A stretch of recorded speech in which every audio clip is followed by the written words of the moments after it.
A public event erupted into chaos when gunshots shattered the air, sparking panic and fear. The investigation into the shooting of Charlie Kirk has unveiled alarming ties to suspect Tyler Robinson, with DNA evidence linking him to the crime scene. As authorities piece together disturbing motives and political tensions, the nation grapples with disconcerting questions about security failures and the escalating divide in American politics. A public event erupted into chaos when gunshots shattered the air, sparking panic and fear. The investigation into the shooting of Charlie Kirk has gunfire in the night, a rooftop, a single towel wrapped around a rifle, and a note shredded into pieces but carrying a message too dark to ignore. This is the story of the Charlie Kirk shooting investigation and the secrets that began to spill out the moment the first bullet cracked through the air. Welcome back to the channel. If you're new here, make sure to hit that subscribe button and turn on notifications, because what we're about to unravel isn't just one crime. It's a window into the fractures of a nation, the hidden motives of a young man, and the chilling ways violence can erupt from ideology. You won't want to miss the stories we have coming. Now let's step into the night it all began. Charlie Kirk, the controversial conservative commentator, was speaking at an event, an evening that should have been heated with words, not with weapons. But somewhere, lurking in the shadows, was a 22-year-old man named Tyler Robinson. His story is not the typical tale of a hardened criminal. In fact, to those who once knew him, he was simply another young man, until his views began to harden, until frustration and anger became his language. And then, his actions spoke louder than anything else. Investigators say Robinson positioned himself on a rooftop overlooking the event. Hours of surveillance footage would later place him there, his figure moving in the background, his gray Dodge Challenger spotted weaving across the freeway after the shots were fired. For the crowd below, confusion turned instantly into panic. Some thought it was firecrackers, others ducked for cover. Within minutes, authorities scrambled to secure the scene. But Robinson was already gone, his weapon ditched in a brushy, wooded patch nearby, wrapped carefully in a towel, as if he thought concealment could erase the evidence. But evidence, as it often does, had a way of speaking. Federal investigators soon confirmed what that towel carried: Robinson's DNA, not only on the cloth that cradled the weapon, but also on a screwdriver abandoned on the rooftop.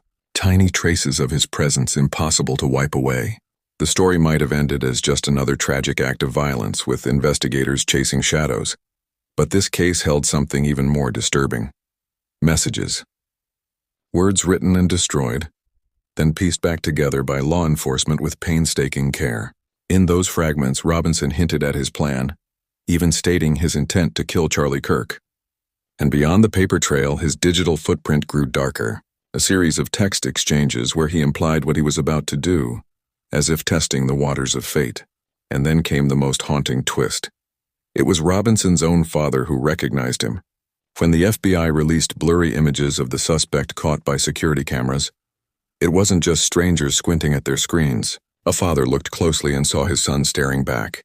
Imagine the weight of that realization, the horror of seeing your child tied to an act of violence that gripped the nation.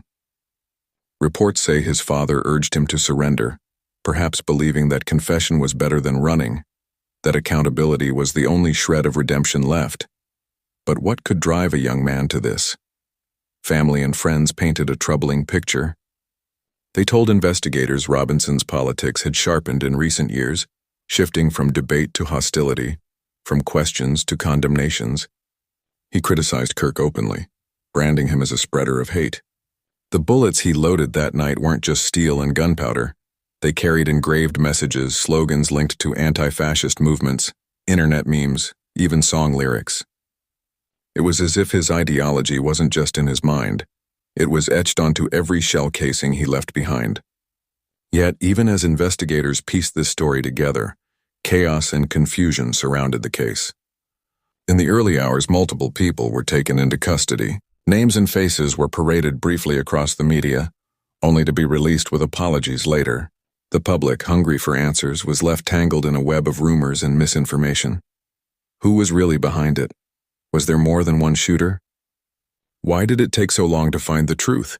Questions multiplied, and so did criticisms.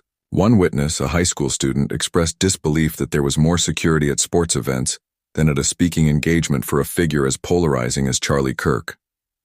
It was a haunting observation. Had lives been put at risk simply because organizers underestimated the danger?